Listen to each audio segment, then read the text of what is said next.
जेजू सर्गार चढून वेतच जेजूचे आपोस्तल 11 जण, कित्याक जुदास पयलोच संपला, आनी हेर सीस आनी अस्तुऱ्यो आनी तांचे बरोबर जेजूची आवय मारिया ही सगळीं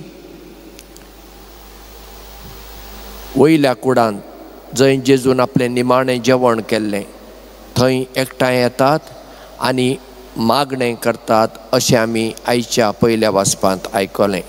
ती एकठांय जालीं गजाली मारूंक न्हय, खबरो करूंक न्हय, मागणें करूंक, कित्याक जेजू आतां सर्गार गेल्लो आसा. ताचे मिसांव फुडें व्हरची जबाबदारी ताणें तांकां दिल्ली आसा. आतां ती जबाबदारी तांणी पाळूंक आसा आनी ती जबाबदारी पाळटलो जाल्यार तांकां देवाचे कृपेची गरज आसा आनी ती कृपा लाभूंक ती एकठांय जालीं. आनी मागीर तांचेर पवित्र आत्मो देवलो आनी ताचे उपरांत बायबलांत सायबिणी विशीं कांयच सांगलेलें ना. तिचें कितें जालें, कितलीं वर्सां ती जियेली, कांयच ना. आनी तें सारकें, कित्याक बायबलाचो उद्देश जेजूची शिकोवण लोकां मुखार दवरप, सायबीण मायची न्हय.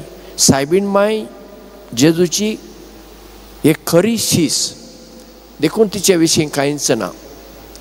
पूण आमच्यान चिंतूंक येता,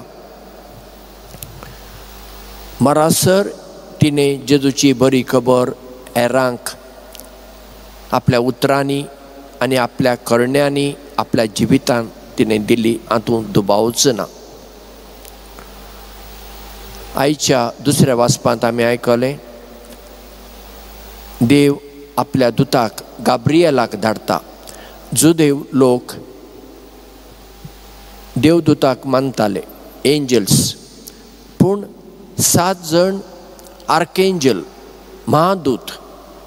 पूण आमी कथोलीक तेगांक मानता, गाब्रियल, राफाएल आनी मिंगेल. सो गाब्रियल दुताक देव धाडटा आनी बरी खबर दिता.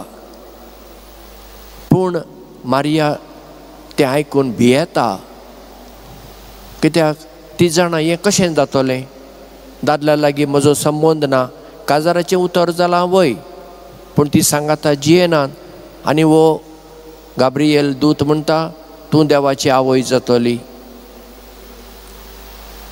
पूण जेन्ना गाब्रियल तिका सगळें समजावन सांगता तेन्ना मारिया वय म्हणटा, येस म्हणटा ती. आनी जिणें तें वय म्हणलें जिवितांत एक पावटी न्हय, परत्यान परत्यान तिणें म्हणलें वय. हांव देवाची चाकण, ताची कुशी म्हजे सवें जावं. आनी हें आमी आमच्या जिवितांत दर दिसा वय म्हणूंक जाय. जावं काजारी बेस, जावं आंकवार बेस, जावं पाद्रीपणाचो, जावं माद्रींचो, आमी सगळ्यांनी म्हणूंक जाय वय. जायते पावटी काजारी मनशां आमचे कडेन तांचे प्रश्न घेवन येतात आनी पाद्री येतात आनी माद्री येतात. काजारी मनशांक हांव म्हणटा, बाय तुवें इगर्जेंत उतर दिलेलें न्ही, वय म्हणलेलें न्ही तुवें, देवा उजीर आनी मनशां उजीर. आतां कितलेय त्रास येवं ना म्हणूं नाका, थिरासणेन घट राव. देव तुका राखतलो, देव तुका सांबाळटलो. आनी हांव तुमकां सांगता, जितल्यो काजाराच्यो केसी हांवें हाताळल्यात, फकत एक केस ती एकामेकांतल्यान पयस गेली, कित्याक ती अस्तुरी दुसऱ्या धर्माची आसली आनी तिका भुरगीं नाका आसलीं, म्हणटच कांयच करूंक जालें ना. उरलीं सगळीं देवाचे दयेन आज मेरेन एकठांय जियेतात.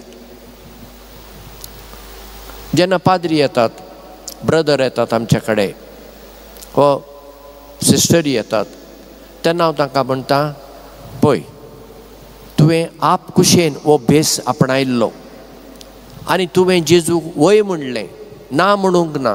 तूं वय म्हणलें देखून ह्या भेसांत आयलो वा आयली न्ही. आतां त्रास आसात, कोणाक त्रास नात.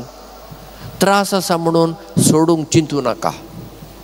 मागीर हांव तांकां म्हजीच देख दितां. 2 फावटी हो भेस सोडपाक हांवें निर्धार केल्लो आनी म्हाका कामूय मेळ्ळें. डॉन बॉस्को इस्कॉल पणजी आसा न्हय, थंय म्हाका फादर फुटाडो म्हणून प्रिंसिपल आसलो, ताजें पयलें नांव हांव आतां विसरलो.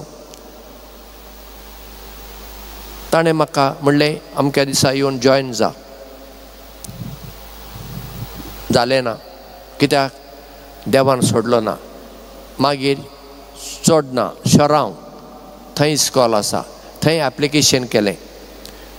त्या फादराची म्हाका वळख ना, ताका म्हजी वळख ना. ताणें म्हाका चीट बरयली, ये आनी जॉयन जा एज अ सायन्स टिचर. जालें ना, कित्याक जेन्ना असो हांव निर्धार करतालो म्हाका मागीर रातीक न्हीद पडनासली. परत्यान परत्यान तो ताळो आयकतालो, तूं म्हाका जाय, तूं म्हाका जाय, म्हजो पाटलाव कर. आनी हांवें मागीर म्हणलें बरें आसा. म्हाका कितें प्रश्न असले, प्रॉब्लेम असले तसलें कांय ना. म्हाका दिसलें ह्या अभ्यासांत आनी कित्याक रावूंक जाय. म्हजे प्रस कितले हुशार, शारांतले कितले कितले बरे मनीस सोडून गेले. हांव साद्या गांवांतलो ल्हान मनीस आनी हांवें ह्या अभ्यासांत कित्याक रावूंक जाय असलीं चिंतना म्हाका येतालीं. पूण देवान सोडलो ना. ही देख हांव पाद्रींक आनी माद्रींक दितां. रावा तुमच्या अभ्यासांत, कित्याक कितलेय त्रास जावं आमच्यान जाय तें बरें करूंक जाता. आतां हांगा सिस्टरी आसात, कितल्यो तेगां आसात. हांव म्हणना तांकां प्रश्न आसा म्हणून, तांकांय म्हजो संदेश वच. Sisters, do you understand Konkani? You don't understand. What I am trying to say, Mary said yes, not only when angel Gabriel came, she said yes throughout her life, and she became the first and the best disciple of Jesus. So I tell lay people, whenever they come with their problems, or with the priest or the religious sisters, you said yes the day you joined, and you are very happy. You are the sunflower. You are not the drooping flower. You are the sunflower. You always looked at Jesus was your son. So whatever may be the problems, don't entertain the thought to say no. Go ahead. Because we joined, not because of our superiors, not because of our companions. We joined this way of life because Jesus called us. So let us follow Him, irrespective of what happens around us. Problems are there for married people, everything. See, married people think that our life is better, and we think their life is better.